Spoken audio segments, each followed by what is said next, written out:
Everyone, this video is for medical students and in this video we will discuss about the mitral stenosis. So what is mitral stenosis? जो valve होता है heart में mitral valve वो damage हो जाता है, उसका stenosis हो जाता है, नैरो हो जाता है, उसकी वजह से जो ब्लड होता है वो लेफ्ट एट्रिया से लेफ्ट वेंट्रिकल में नहीं जा पा रहा है।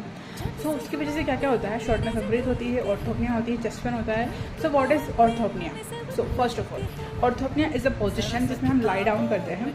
सो नॉर्मली हम क्या करते हैं, जब हम स्टैंडिंग पोजिशन में होते हैं तो हमारा जो ब्लड होता है, मोस्ट ऑफ द ब्लड वो हमारे ग्रेविटी की वजह से हमारे लेग्स में चला जाता है। सो जो वर्क लोड होता है हार्ट का वो कम हो जाता है। पर जब हम लाई डाउन करते हैं एंड अगर हमें मिट्रल स्टेनोसिस है तो अब पेशेंट को ऑर्थोपनिया होगा, मतलब चेस्ट पेन होगा, शॉर्टनेस ऑफ ब्रीथ होगी।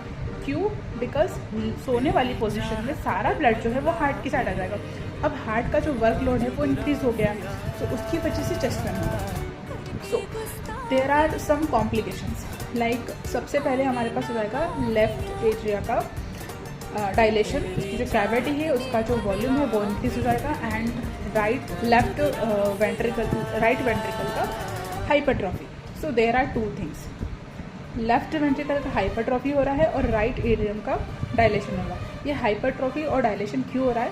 बिकॉज नॉर्मली हमारे पास यहाँ पर जो लंग्स है, यहाँ पर फर्स्ट ऑफ ऑल हमारे पास जो लेफ्ट एट्रिया में जो ब्लड कलेक्ट होता जा रहा है, बिकॉज अब इसके नीचे वाला जो वॉल्व है वो डैमेज हो गया है, तो उसके नीचे तो ब्लड जाएगा नहीं, तो ब्लड कहाँ कलेक्ट होगा? लेफ्ट एट्रिया में। अब लेफ्ट एट्रिया में कलेक्ट होगा भी तो कब तक होगा? उसको फिर उसके ऊपर जाना होगा ना।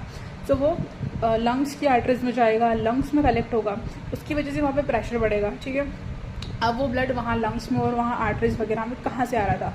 वो आ रहा था राइट वेंट्रिकल से। ओके, सो राइट वेंट्रिकल का जो राइट वेंट्रिकल जो है उसको अब उस प्रेशर के अगेंस्ट पंप करना पड़ेगा, मतलब उसको अब एक्स्ट्रा काम करना पड़ेगा।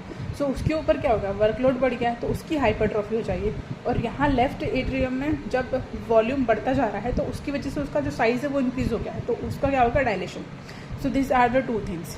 एंड यहाँ पर इसका कॉम्प्लिकेशन एक ये भी होता है, pulmonary hypertension and right heart failure. Okay, so this is are some things which we have to remember.